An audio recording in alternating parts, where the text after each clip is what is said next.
Hi, so tonight's meal, veggie bolognese.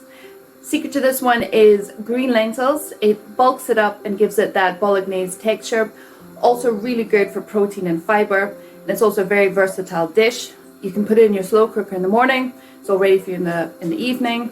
You can turn it into spaghetti bolognese, which I'm doing tonight, or cottage pie, just add potatoes on top, or wraps, burritos, whatever you want. You can increase the spices or add other spices if you want, and the veg is also quite versatile, whatever you like.